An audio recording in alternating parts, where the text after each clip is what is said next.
मेरा नाम फरकान है और मेरी उम्र 17 साल है। इंटरमीडिएट के इम्तिहान खत्म होने के बाद छुट्टियां शुरू हो चुकी थीं। इसलिए मैंने अबू और अम्मी से इजाजत लेकर चचा के घर छुट्टियां गुजारने का इरादा किया। मेरे चचा की शादी को सिर्फ 1 महीना ही हुआ था, लेकिन मेरे वालिदीन ने मुझे उनके घर जाने से सख्ती से मना कर दिया। काफी अरसा गुजर चुका था जब मैंने आखिरी बार चचा के घर गया था, इसलिए इस मर्तबा जाने का बहुत शौक था। ये जमारात का दिन था जब मेरे वालिदीन ने मुझे चचा के घर छोड़ा और वहां पहुंचा तो देखा कि घर के दरवाजे पर ताला लगा हुआ था। हमें लगा कि चचा और चच्ची किसी काम से बाहर गए हैं। बाबा ने चचा को फोन किया तो मालूम हुआ कि वो खरीदारी के लिए गए हुए हैं और घर पहुंचने में कुछ देर हो जाएगी। हम दोनों इंतजार करते हुए उनके घर के बाहर खड़े रहे। तकरीबन 2 घंटे बाद चच्ची और चचा वापस आए। बाबा ने चचा से बाहर सड़क पर ही मुलाकात की और फिर घर वापस जाने लगे। चच्ची ने चेहरे पर स्कार्फ बांधा हुआ था और चचा के साथ चपक कर बाइक पर बैठी हुई थी। घर के अंदर दाखिल होते ही चच्ची ने जब अपना स्कार्फ उतारा और मैंने पहली बार अपनी चच्ची को देखा तो मैं दंग ही रह गया कि क्या चचा ने इतनी खूबसूरत लड़की से शादी की हुई है। उनकी शादी में मैं शरीक नहीं हो सका था क्योंकि वालिदीन ने घर की हिफाजत के पेश नजर मुझे घर में रहने को कहा था। चचा के साथ वक्त गुजारने का मुझे बहुत शौक था और अपनी नई चच्ची से मिलने की भी बेचैनी थी। वालिदीन का ख्याल था बाद में कभी मुलाकात तो हो जाएगी, लेकिन मैंने जद करके वालिद को मुझे चचा के घर छोड़ने पर राजी कर लिया। कभी कभी सोचता हूं कि अगर इस दिन मुझे चचा के घर न गया होता तो शायद कुछ वाकयात पेश न होते जो मेरी जिंदगी को मुकम्मल तौर पर तब्दील कर देते।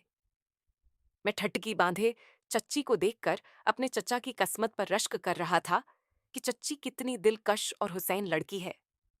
यानी उनकी शख्सियत बहुत मुतासिर कुन थी। उनकी खूबसूरती ने मुझे हैरान कर दिया था, जबकि चचा देखने में सादा और मामूली थे। इस दौरान चचा ने मुझे पुकारा, अरे फरकान बेटा, कहाँ देख रहे हो? मैं कब से तुम्हें आवाजें दे रहा हूं। ये सुनकर मैं कुछ झुझक गया और चचा के पास जाकर कहा, मैं बिल्कुल ठीक हूं। फिर मैंने चचा को जोर से गले लगा लिया। इतने सालों बाद मुझे देखकर चचा भी बहुत खुश हुए और चची भी मेरे पास आई और मुझे प्यार से गले लगा लिया। ऐसा बिल्कुल नहीं लग रहा था कि मैं उन्हें पहली बार मिला हूं। चचा के घर आए हुए मुझे 2 दिन हो चुके थे। चची मेरा खूब ख्याल रख रही थी और मेरे लिए हर जरूरत का ख्याल रख रही थी। चचा और चची के रवैये से ऐसा महसूस हो रहा था कि मैं अपनी पूरी छुट्टियां यहीं गुजारूंगा।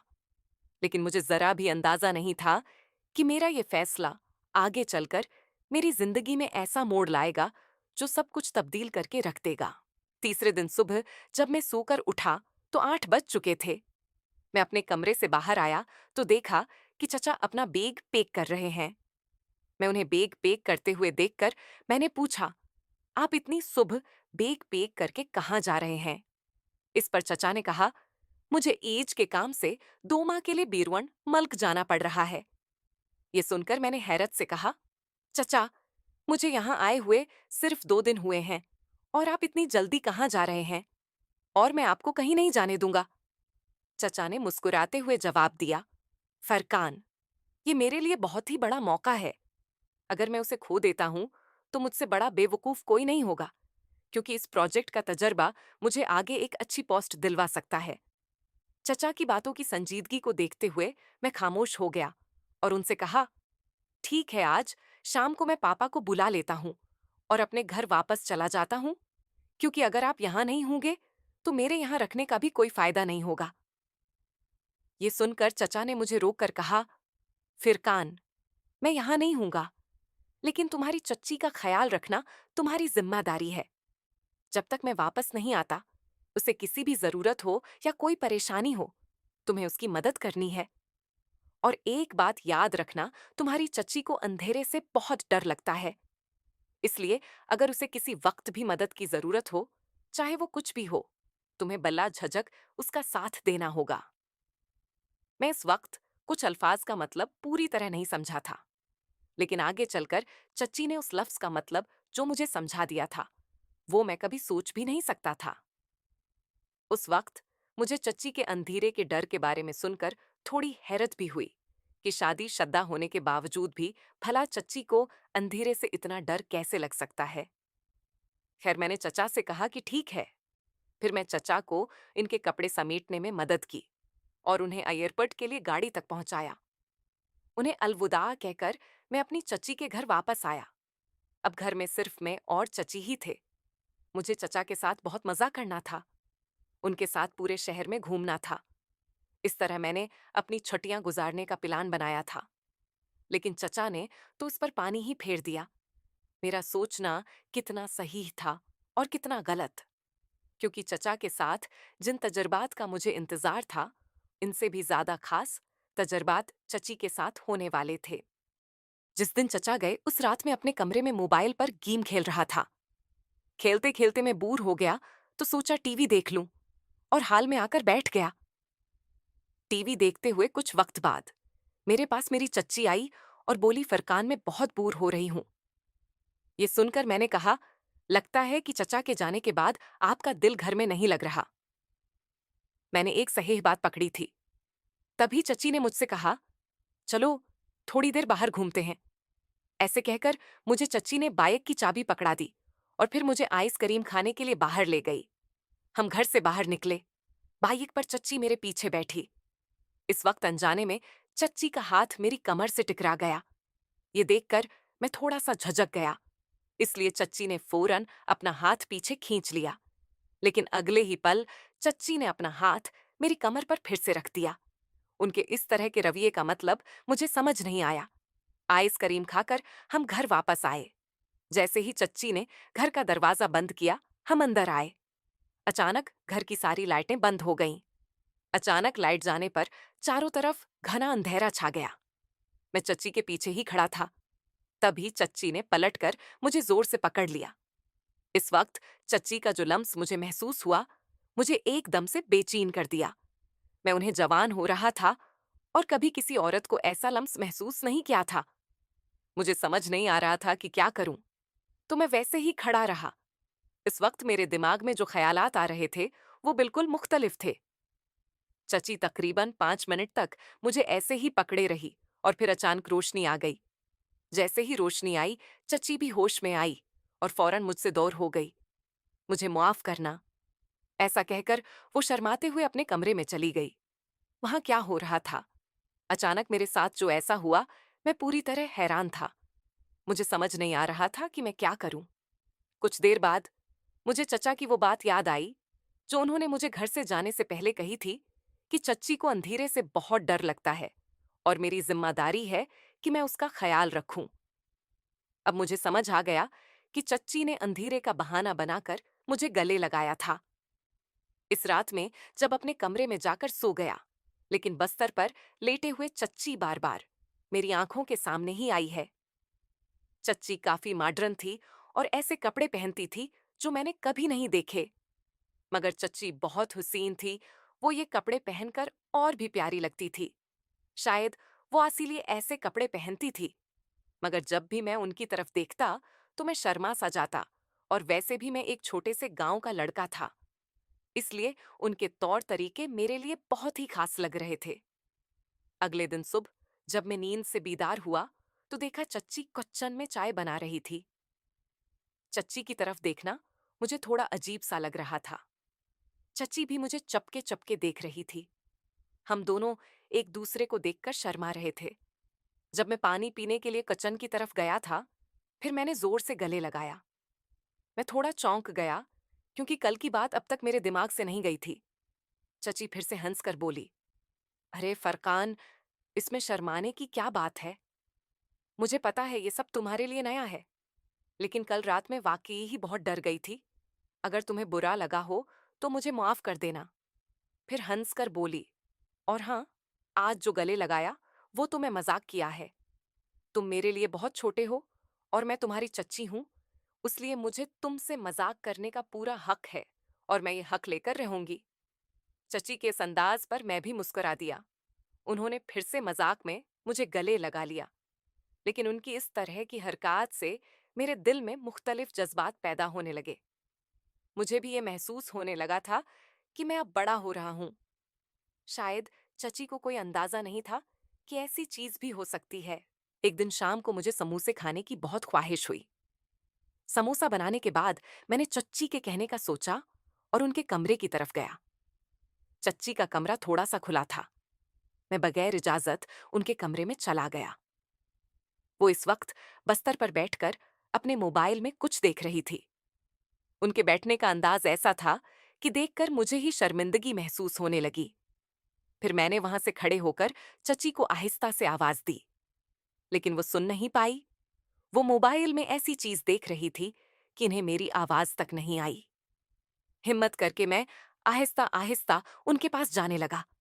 जब मैंने मोबाइल में झांका तो मेरी आंखें फैल गईं, क्योंकि जो मैं देख रहा था वो मेरे लिए बिल्कुल नया था। मुझे शर्म आ रही थी, लेकिन चची बेशर्मों की तरह सब कुछ देख रही थी। मुझे लगा इस हालत में चच्ची को नहीं देखना चाहिए, इसलिए मैं फौरन दरवाजे के पास वापस चला गया और चच्ची को जोर से आवाज दी। इस पर चच्ची एकदम चौंक गई और दुपट्टा दुरस्त करके खड़ी हो गई। मुझे अचानक वहां देखकर थोड़ी सी घबरा गई। उन्होंने मुझसे पूछा, क्या बात है? तो मैंने बात को टालते हुए कहा कि कुछ नहीं, और अपने कमरे में चला गया।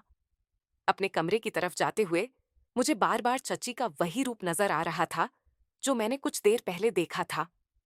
इस दिन रात पूरे जोर से बारिश हो रही थी।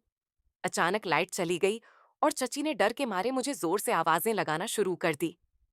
उनकी आवाज को सुनकर मैं उनके कमरे में चला गया। जैसे ही मैं उनके कमरे में गया तो उन्होंने मुझे गले लगा लिया। चची इस वक्त भी बहुत खूबसूरत लग रही थी। मैं तो अब आहिस्ता आहिस्ता खुद को समझने लगा था।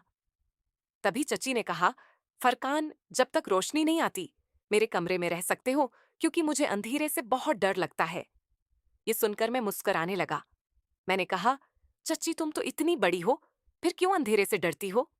ये सुनकर चच्ची मुझसे खफा होने लगी और फिर मुझसे कहने लगी, वो इसलिए कि मुझे बचपन से ही अंधेरे से डर लगता है, इसलिए अब तुम मजाक मत उड़ाओ। ये सुनकर मैं चुप हो गया। वो मेरी चची थी, मुझे उसकी मदद करनी चाहिए थी, इसलिए मैंने वहां रहने का फैसला किया। हम कुछ वक्त तक बातें करते रहे। मैंने चची से पूछा कि आपने मेरे चचा को क्या देखा? तो ये सुनकर मेरी चच्ची कहने लगी, वो हमारे घर के करीब ही रहते थे, उन्हें रोज आते जाते देखती थी, मगर इनसे बात नहीं की।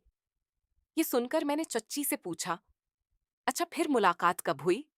चच्ची ने बताया कि उन्होंने चचा से 1 साल पहले मुलाकात की थी और उनका प्यार इतना बढ़ गया था कि उन्होंने फौरन शादी करने का फैसला कर लिया। चच्ची की बातों से भी ये पता चला कि चचा ने पिछले 1 साल में काफी तरक्की की थी। बातें करते करते काफी वक्त गुजर गया। मैंने अपने कमरे में जाने का सोचा तो चच्ची ने मेरा हाथ पकड़ लिया। उन्होंने कहा, अगर तुम्हें कोई तकलीफ ना हो तो क्या आज तुम मेरे कमरे में सो सकते हो? मुझे कोई परेशानी नहीं थी, क्योंकि चच्ची और मैं घर में अकेले ही थे। इसलिए चच्ची का साथ मुझे बहुत अच्छा लगने लगा था।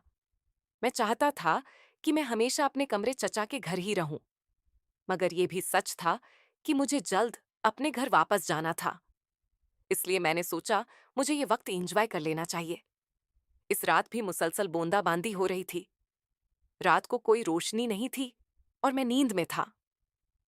मुझे बहुत अच्छा महसूस हो रहा था, क्योंकि बारिश होने के बाद मौसम बहुत अच्छा हो गया था। मुझे एक अनोखा सा सुकून मिल गया था। चच्ची मुझे बहुत खुश नजर आ रही थी। ऐसी खुशी मैंने पहले कभी उनके चेहरे पर नहीं देखी थी। नाश्ता करते वक्त चच्ची मुझसे बात कर रही थी। चची ने कहा, आज तो बारिश रखने का नाम ही नहीं ले रही, इसलिए तुम अपने चचा के आने तक मेरे कमरे में सो सकते हो।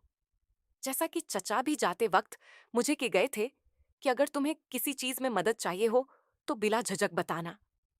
इसलिए मैंने भी मन में शर्मिंदगी न रखते हुए चच्ची के पास रहने का फैसला कर लिया। रात को चच्ची मुझसे बातें करने लगी, लेकिन एक बात पर मेरा ध्यान गया कि मेरा पेट दर्द होने लगा। चच्ची की बातों से मुझे थोड़ा डर लग रहा था, इसलिए मैं उनके कमरे में सोने लगा।